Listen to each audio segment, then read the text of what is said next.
मुझे लगता है कि अब ये यात्रा राजनीतिक हो गई है। मैं इसमें नीतीश कुमार जी द्वारा जो एक बढ़त या एक शुरुआत की गई है, इसको मैं बहुत महत्वपूर्ण मानता हूँ, क्योंकि ये प्रक्रिया अब शुरू हुई है और नीतीश कुमार के सामने जो सबसे बड़ी चुनौती है वो है जनता दल परिवार को इकट्ठा करना। अगर जनता दल परिवार इकट्ठा हो जाता है, जिसमें मैं नवीन पटनायक को भी एक महत्वपूर्ण खिलाड़ी मानता हूं, क्योंकि उड़ीसा में और जनता दल में उनके पिताजी का बीजू पटनायक का काफी बड़ा योगदान रहा था। तो ऐसी स्थिति में मुझे लगता है कि नीतीश कुमार का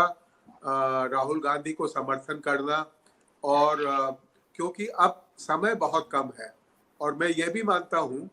कि जो राजनीतिक गठबंधन है या जो प्रक्रिया है वो जुलाई अगस्त तक शुरू हो जाए या एक शेप में आ जाए तो ठीक है, क्योंकि मोदी और शाह जो है अब बहुत बेताब हो जाएंगे राजनीतिक रूप से और अपने विरोधियों को काफी मुझे लगता है कि सीबीआई ईडी के आगे का जो हिस्सा है वो मैं देखता हूं। और विपक्ष को अब मुझे लगता है कि अगर वो इकट्ठे नहीं होते हैं, पहले मुझे ये लगता था कि जुलाई 24 के बाद में उनको काफी प्रताड़नाएं सहनी पड़ेगी, लेकिन अब मुझे ये विश्वास हो गया है कि ये यात्रा से जो ऊर्जा पैदा हुई है वो जुलाई अगस्त तक इसके राजनीतिक परिणाम आने लगेंगे। दूसरी बात, इस यात्रा की सबसे बड़ी उपलब्धि मुझे लगती है कि भारतीय जनता पार्टी ने जो करोड़ों रुपया खर्च करके राहुल गांधी की पप्पू वाली इमेज बनाई थी वो समाप्त हो गई है। अब राहुल गांधी अपनी पार्टी के लिए, विपक्षी दलों के लिए और भाजपा को तो ये मान ही लेना चाहिए कि जो उन्होंने जो पप्पू जो कहते थे वो अब भारतीय जनता पार्टी के ऊपर ना पप्पू की छवि जो है वो उनके ऊपर ना लग जाए। और जिस तरीके से एक भारत जोड़ो की प्रगति हुई है, जो एक राजनीतिक इसकी से ऊर्जा प्राप्त हो रही है कांग्रेस पार्टी को, कांग्रेस के कार्यकर्ता, कांग्रेस के सदस्य, कांग्रेस के मंत्रीगण पिछले 4-5 साल से एक दूसरे से अपरिचित हो गए थे। उनको मालूम ही नहीं था कि उनकी पार्टी में कौन है, क्या कर रहा है, और ज्यादातर जिस तरीके से मीडिया उन पे हमलावर हो रहा था उनको काफी निराशा थी। पार्टी में सजगता आई है, राहुल गांधी की पार्टी के भीतर और विपक्षियों के बीच एक बैठ के अपनी चौधराहट बनाने की शक्ति आई है जिस तरीके से, क्योंकि अगर आप देखेंगे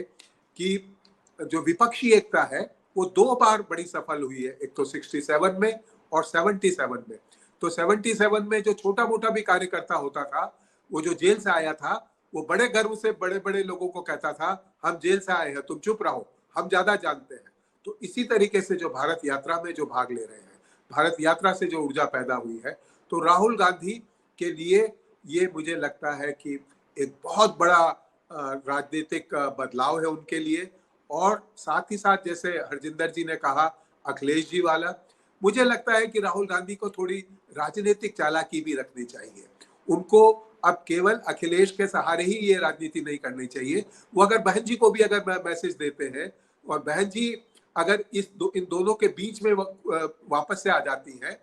तो आप देखेंगे कि अखिलेश को भी मजबूरी में विपक्षी एकता के साथ आना पड़ेगा, क्योंकि जिस तरीके से मायावती की छवि को भारतीय जनता पार्टी वालों ने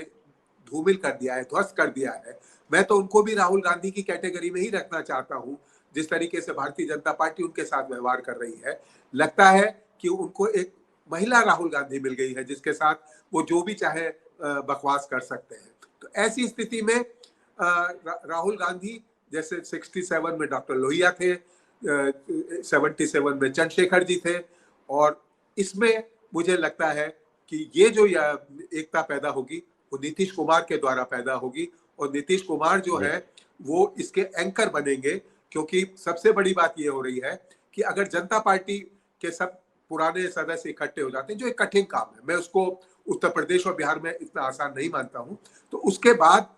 क्योंकि कांग्रेस के बगैर इस देश को हिलाना, बीजेपी से मुक्ति पाना संभव नहीं है, ये नीतीश कुमार भी कह चुके हैं। और राहुल गांधी का जिस तरीके से बढ़ाव हो रहा है वो मुझे लगता है काफी, मैं तो उसको एक शुभ संकेत मानता हूँ। जी। अनुराग जी, मुझे लगता है परसेप्शन, आपके परसेप्शन में काफी बदलाव आया है। पिछली बार आप काफी यात्राओं को लेकर उतने आशान्वित नहीं थे, निराशा सी नजर आती थी, लेकिन आज खैर, आपने जो कहा है जी मुझे ऐसा लगता है कि जो राजनीतिक ऊर्जा जो पैदा हुई है, विशेषकर जी जो महाराष्ट्र के बाद में जब उनकी यात्रा शुरू हुई, और जी जिस तरीके से मध्य प्रदेश में उसको रिस्पांस मिला, क्योंकि मुझे ऐसा लगता है कि 20-40 हजार लोगों का एक साथ रोज रोज चलना इस देश में हम्म किसी भी राजनेता के लिए संभव नहीं था, कि वो इतनी पार्टी के भी हो या सवेरे सवेरे भी मध्य वर्ग के लोग भी 6 बजे भी जब यात्रा शुरू होती थी तो